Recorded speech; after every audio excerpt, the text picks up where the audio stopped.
This is Patricia, and I am traveling for history. I love Halloween, and if you have been watching my videos for any time, then you know how true this is. And on tonight's live, I'm going to offer you something a little different. On tonight's live, I'm going to share with you 3 books. I read 5 books recently that are Halloween related.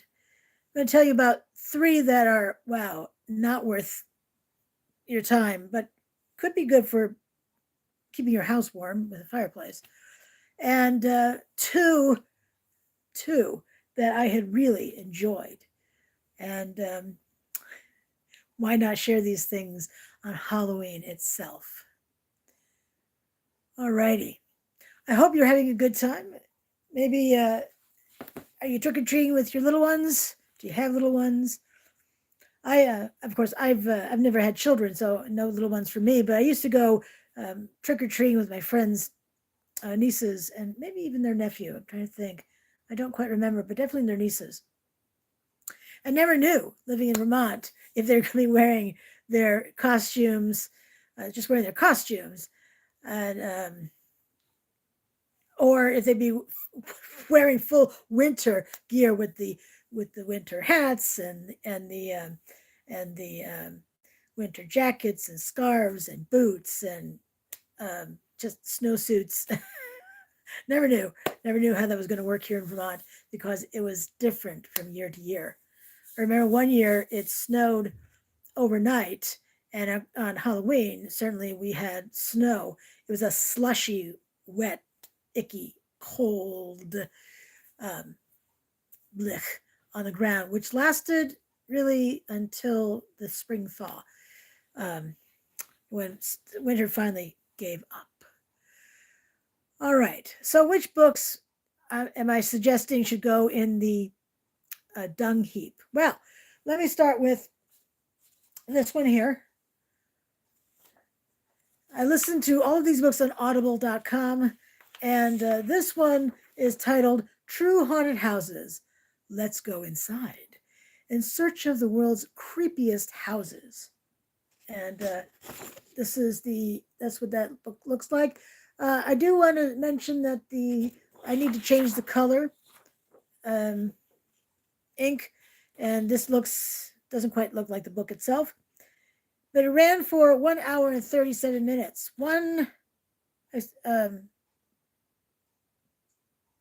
An hour and 40 minutes, excuse me, an hour and 40 minutes. An hour and 40 minutes wasted. Can you imagine? Wasted. An hour and 40 minutes. So it's written by Hector Z. Gregory. You can follow him on Audible if you wish. You can listen to this on Audible. It's free. It's a free listen. This is a free listen for me. I presume it's a free listen for you as well. I love me a spooky haunted house story. And if you're into Halloween as I am, you likely are too. But no, not one of these stories was scary. Just not a one of them. Why? Why? Why couldn't I have a good haunted house story? But really, it was just dreadful blick. The only good thing I can say about it is that it was free. So glad I didn't spend money or credit on it. But really, it was drivel. Although I will say, on Audible, when I tried to click through the description and all that, it wouldn't. Hey, Rob. Hi there. I wasn't able to click through it anymore. So I was able to click to open the narration. I don't know who narrated it, but I couldn't open it otherwise. So I wasn't able to open it to read you a description of these true haunted house stories. I would just say, spare yourself the time, the energy, and the absolute angst of, wow, is this going to get any better? No, it is not.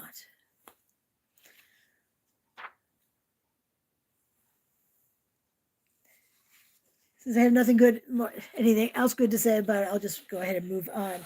Now, this next one is titled Christmas Haunts, True Legends and Myths. unabridged. Most of the books I read are unabridged. I much prefer that. I want to know everything the author had to say and not have someone else curate it for me. But this is the book Christmas Haunts by Ethan Hayes. This was narrated by virtual voice. I don't typically like to listen to the virtual voice narrations because, well, first of all, they're usually pretty terrible. This one, not so. I mean, it was not quite a monotone either, but there was some inflection. The main reason why I don't like to listen to virtual voice is because it is depriving an actual human of earning money for narrating a book. And that's the primary reason I don't listen to virtual voice. But I did in this case, and I wasted my time on 5 stories. Too many. Let me read the description to you, and you can decide if this would be something for you. And I'm quoting from Amazon. Oh, and this is free with my membership, so at least I didn't pay anything for it except for my time, energy, and brain cells. Let's see. In Christmas Haunts, author Ethan Hayes delves into the eerie side of the holiday season, exploring a world where the warm glow of Christmas lights meets the shadows of the unknown. Drawing on folklore, local legends, and chilling first-hand accounts, this collection of stories reveals a side of Christmas that most prefer to leave untold. Where strange visitors knock at the door, ghostly whispers echo through snow-covered streets, and ancient spirits awaken with the winter's chill. Sounds great, doesn't it? Yeah. From the strange events that unfolded during one family's Christmas in Cambran, Wales, to spectral sightings of former British royalty, each story invites readers into a time when the veil between worlds is at its thinnest. These are the tales whispered around the fire long after the children have gone to bed, offering a blend of spine-tingling mystery, unexplained phenomena, and the age-old tradition of telling ghost stories on the darkest nights of the year. Ethan Hayes takes readers on a journey through haunted homes, spectral apparitions, and unsettling encounters that defy explanation. With a keen eye for the supernatural and a storyteller's heart, Hayes presents a world where the magic of the season mingles with a sense of foreboding, leaving readers questioning what might be lurking just beyond the edge of the Christmas lights. I know what that really is. It's the credit card bills that come after all the money spent on Christmas gifts. But let me finish here. Perfect for those who find a thrill in the unknown. Christmas Haunts is a book that captures the festive spirit whilst weaving a tapestry of ghostly intrigue. It is a reminder that whilst Christmas may bring warmth and joy, the chill of winter can also carry whispers from the past, and that some spirits never rest, even during the most wonderful time of the year. This book ran for 3 hours and 18 minutes, and even for free, it wasn't worth the read. Each story is fairly short. I want to say there's like, was it 25 chapters in there? So each chapter is a different story. And I gave up after 5, maybe 6 of those stories. It just, wow, just wasn't worth diddly squat. So that's another one that I did not care for. And let's end with the worst of the 3. I got this one. I think I also got this one for free, actually. The title is Haunted, the incredible true story of a Canadian family's experience living in a haunted house. How cool does that sound, right? Does that sound like a great story? Yeah, it's unabridged. It ran 4 hours and 50 minutes. Written by Dora L. Williams. Narrator was Katina Kalin. And this is an Audible. I listened to this on Audible as well. This is the book's cover. Again, I need to change the cartridge and the color, so it's not quite the right color. I don't think it really matters because I don't think it's worth buying. But Let me read you what this book is about and let me tell you about it. Let's see. Quote: It was an irrational decision. Despite having just moved into a beautiful new house, the Williams family gave in to an odd, overwhelming desire to purchase and move into a Victorian home they had come upon by chance. They were curious, of course, as to why the house had, in the past, such a high vacancy rate. No one ever seemed to live in it for a long period of time, but that curiosity didn't last long, because shortly after moving in, strange things began to happen. It became abundantly clear that the home's past owners all had a reason for leaving: fear. The Williamses' new home was haunted. At first, the family tried telling themselves there were logical explanations for the strange things they were all witnessing. Before long, they came to realize the truth. The copyright is 2002, in case you're curious about that. This was also unabridged. Okay, it had a lot of great elements, right? It had the Victorian house, and when I think of a haunted house, yeah, I tend to think of buildings from the 1800s and like the turn of the 19th to 20th century, and older. But so the Victorian house certainly fits the bill for that. But oh my gosh.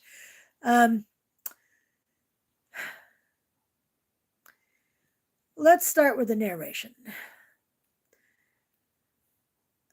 The narrator was the mother in this story. So what I found confusing was how the voice would change. Clearly, someone else had been reading the parts, two different people, because the voices weren't even close. I mean, when that happened, I thought, oh, we've changed characters. No, the same person's narrating. The same character was narrating. So, or was talking. So that was confusing, and it happened at least twice, where it was a different person narrating. So that's intriguing.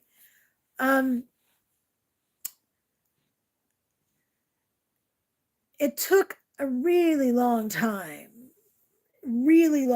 before there was any ghostly things going on. The occasional tingle, but I don't count that. But an actual ghostly manifestation sort of thing took a really long time. I mean, more than one chapter. It was, I was beginning to think, I'm going to give up on this book. Come on, give me something. And admittedly, some of those things were spooky, but there were very long stretches. So certainly the first experience was a very long stretch. And then later in the book, I mean, it was multiple chapters before something else happened. There was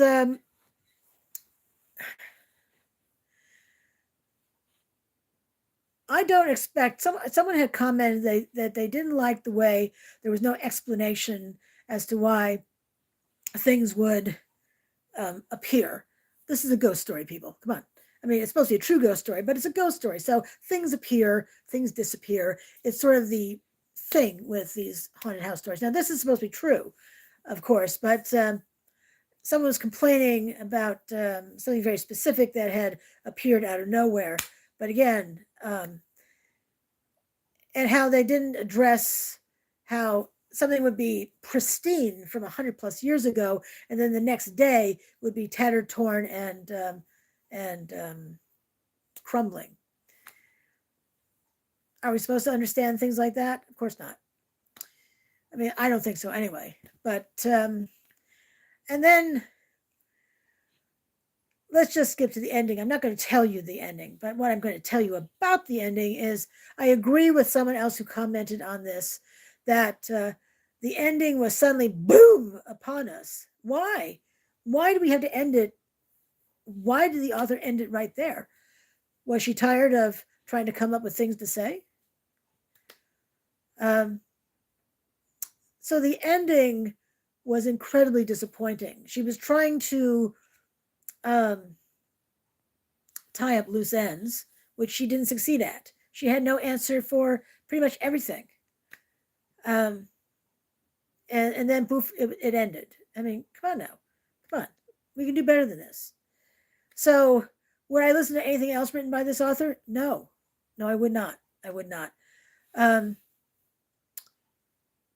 one of the creepiest things in the book, though, that I'll share with you, because I don't think most people would find this creepy, but I did.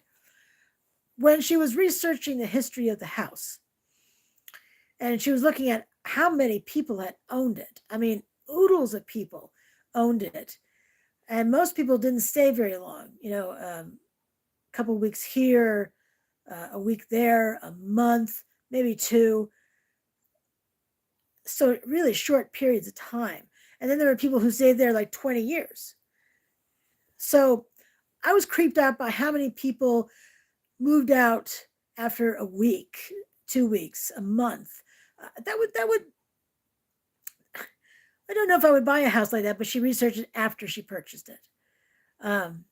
So that was creepy. It's kind of a shame that that's one of the creepiest points of the book, though. But do I recommend it? No. Don't waste your time.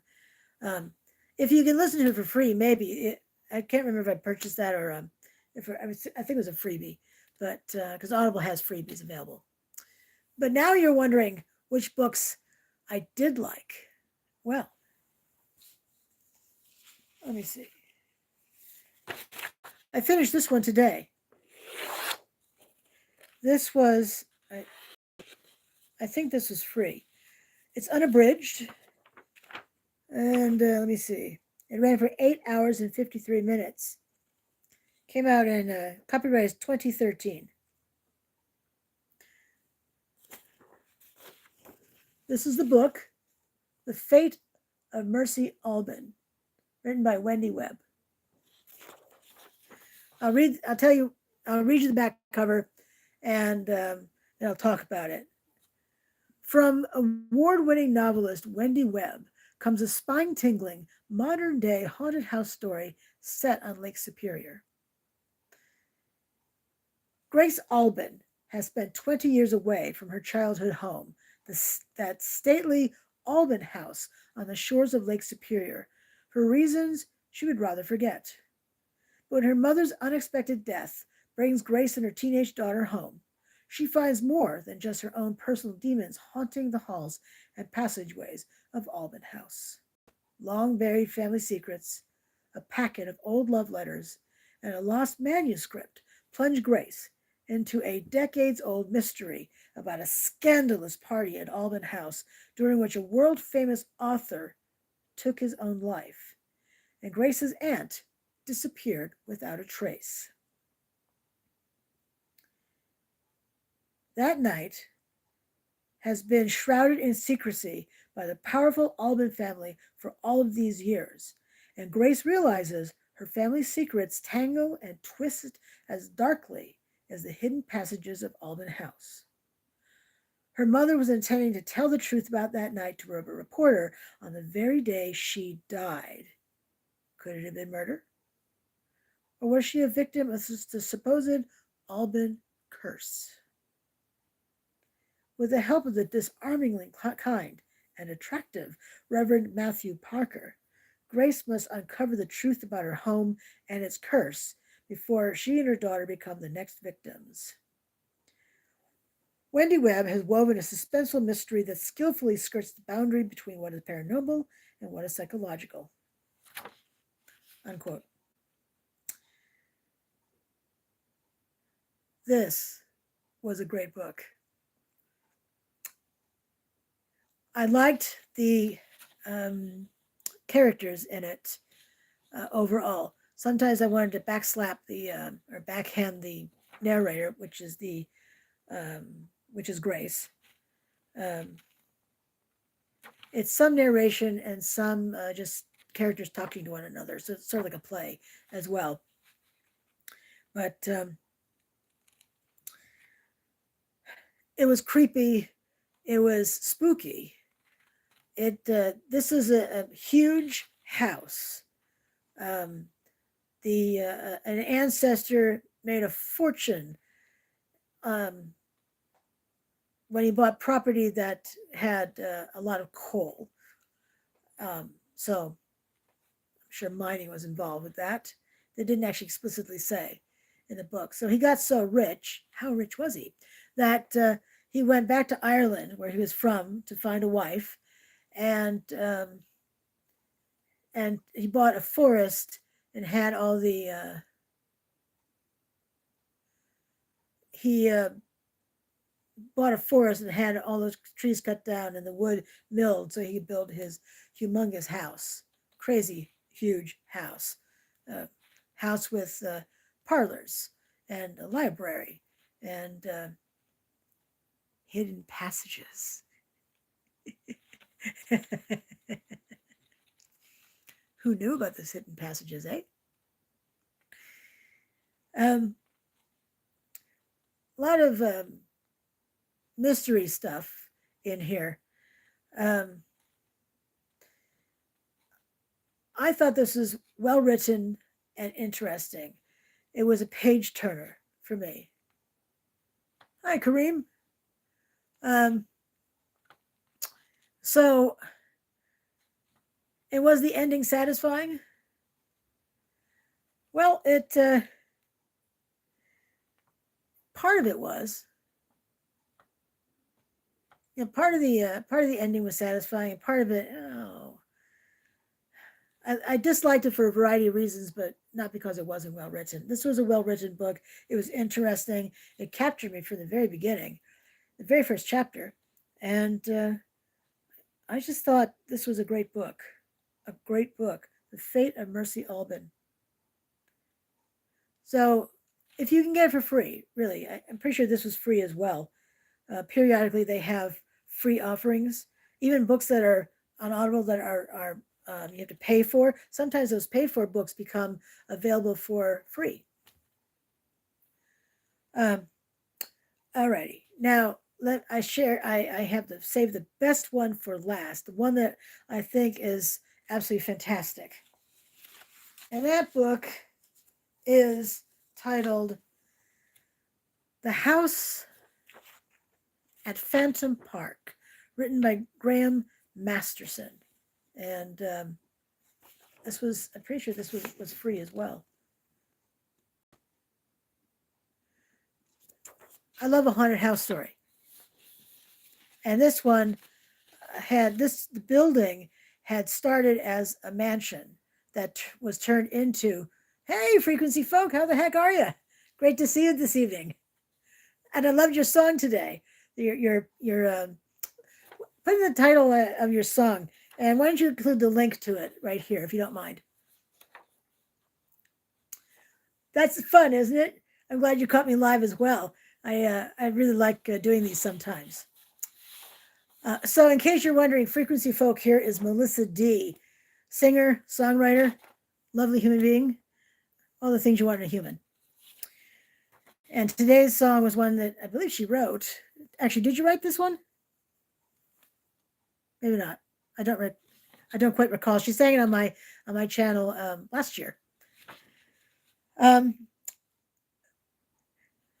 So this building started off as someone's private house, and it was turned into a military hospital. What possibly could be haunting this place, right? And from chapter one, it was scary.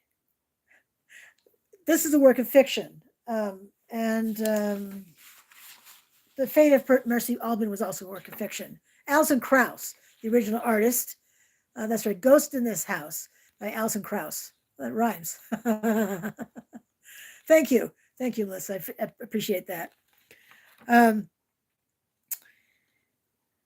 Let me read you the description of this, and let me tell you about it, because this is a creepy book. I didn't want to read this at night, to be honest. I mean, I stopped reading it as soon as the sun was gone, which seems like earlier and earlier these days.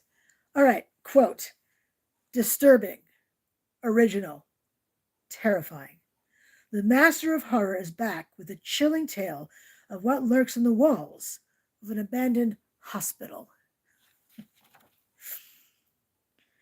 In this abandoned hospital, pain lives on, and it wants revenge. St. Philomena's Military Hospital has been abandoned for over 3 years. Now, Lynn Chesterfield, who works for one of the most successful building companies in England, is in charge of developing it into a luxury housing complex. But as soon as she and her colleagues start work in the Jacobean style mansion, their dream turns into a nightmare. They hear screaming from wards full of empty beds. They hear doors slamming and find cutlery scattered over the kitchen floor. Then they see faces peering at them from the mullioned windows.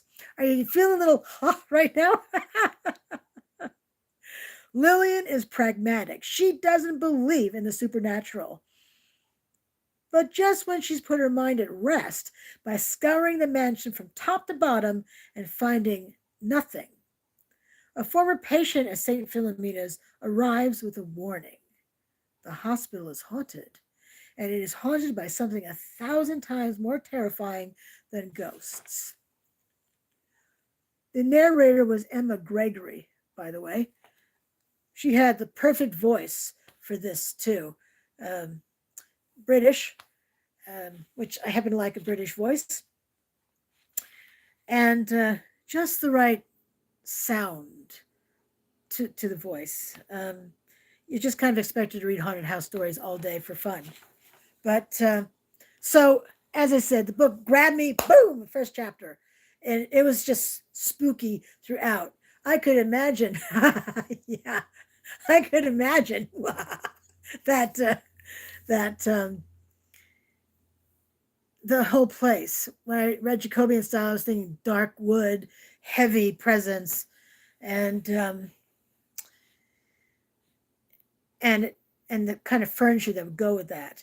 It was the upper floors that had the beds, and the downstairs had more of the kitchen and living room, parlor, not living rooms. So regular living quarters for like a family would be on the first floor, and the hospital seemed to be the upper floors in this. Within the first, I've got someone commenting here that she also loves British accents. I don't know what it is about a British accent that's fun to listen to, but it just is. So, right at the beginning of the book, a contractor had gone upstairs to measure the rooms upstairs to start creating these condos. They're going to be turned into condos, multiple condos. I think in one moment, Lillian was talking about how much they could get for a 3-bedroom condo unit, like $3 million. Like, okay, well, I can see why you want to turn this place into a bunch of condos. So he's up there measuring, and he hears a sound. He goes over to check on this. Sounds like someone is, I think, talking, wailing. It was subtle at first, and then he's attacked by God knows what. And when this entity is finished with him, he's screaming in agony, screaming so much and so badly. And I'm not showing anything that's not at the beginning of the book, that he's chewed up his lips and all. So I will say that parts of this book are graphic, and if you don't like graphic, gory moments, then I don't like those either. But I was able to essentially go la la la la la through those things, and the book is worth listening to, even if gore is not your thing. And as I said, gore is not mine. But the story was fun to guess what was going to come up next. Who's a real person, who's not a real person, who is this person, what's going on here? It kept me guessing for a while, And I love that. I love trying to figure stuff out. I'm listening, and in the back of my head, what's going on? Who is this? And I bet you a lot of folks in my audience right now are thinking, yeah, I do that too. So you're going to be doing a lot of that. In fact, you're going to be really creeped out. You know, they're in there, they hear people shouting and calling for nurse, nurse, nurse. And yet they went upstairs to investigate anyway. Why? I mean, I'd be hightailing it out the back door. Well, I say that, but that experience I had in the classics building at UVM, which I included, I talked about last year. Um, I walked up half a flight of stairs to see what it was, and realized, what are you doing? Get the heck out of Dodge. So I can see how someone could do a little bit of that, but my God, you know, wow, just mind blowing. Um, there are a lot of deaths in this book too, but it's a spooky, scary read, and I really just couldn't put it down. I had to put it down because I had to be places the next day, and here I am sitting up at midnight. Midnight, I know, um, in the early part of this portion of the book, but then there came a point where I just couldn't read at night because it's nighttime, and somehow nighttime is spookier. Um, but that book by Graham Masterson, I was looking at other books to see which other ones he's written that I would like to read, and I haven't found one yet that has taken my fancy nearly as much as the description for this book. Um, really a spooky tale.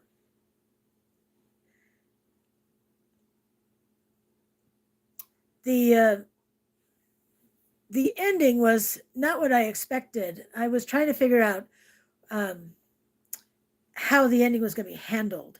I'm not going to give anything away because that I hate when someone spoils the ending. I was surprised at how things were handled. I'm glad you're taking me with me, Melissa. Have fun with doggy. Um, so I was surprised at how the book ended, but that's actually a good thing. I didn't figure it out. I was surprised by the ending. Who doesn't like to be surprised when you read a lot of this kind of stuff, and it's surprising to you? I love being surprised. Um, but highly recommend that. Of the books I've read recently, this was the scariest by far. The Fate of Mercy Albin um, was very good, and it was really spooky in parts, and violent too, but not um, grossly violent. You just know someone got hurt, but but in this one, there's no doubt it's gross. It's really gross when they discuss those things. But this Phantom, uh, was it Phantom, the house at Phantom Park, um, very very good. Highly recommend. Can't recommend it enough. It was so good. Wondering, what are you doing on Halloween? I'm trying to find another haunted house book because I've been watching scary movies. I'll share those too with you since we're right here. These are works of fiction as well. Um, these may be cult classics, and you can tell me if these would be cult classics to you too. You're next. It's about a group of people who've come together to celebrate their parents' um, their parents' 35th wedding anniversary. So we're talking the children and their spouses, partners, and girlfriends, boyfriends. A lot of people, and and each one is being killed. This is gross. This is a gory kind of movie. It's not. Um, yeah, well, most of it's pretty gory, but again, I was able to discount that because well, I guess I've seen it a few times. I really like this movie. It's uh, uh, it's actually kind of funny, but then again, I have a weird sense of humor. But that's quite a good movie, and I was able to watch it for free on my Roku. And another one that I really like is called Final Girl. Also a work of fiction. And she's, well, the whole thing is really. Oh, I didn't know there was a new Beetlejuice. Is that a is that a TV show, a new movie, a new version of the movie? Um, so Final Girl is sort of, I guess, a trained assassin. Hard to tell what she really was. Um, so she's been briefed on these four young men who murder women with blonde hair, and she's there. She's supposed to be their final girl. So I really do enjoy that movie as well. This one is not it's not gory. There's suggested violence, but you don't see much of the violence. You certainly get the idea. Well, the first person, kind of gory, but anyway, it's a great book. One I really enjoy, and I'm sure that would be a cult classic at some point if it's not already. Um, so I've been watching those two movies because tis the season. Although even Christmas Day would be the season for me. All right, those are my Halloween treats for you this evening. I hope you enjoyed the show, and thanks so much for tuning in tonight. This is Patricia. I'm traveling for history, and until I see you again, have a happy Halloween. Bye now.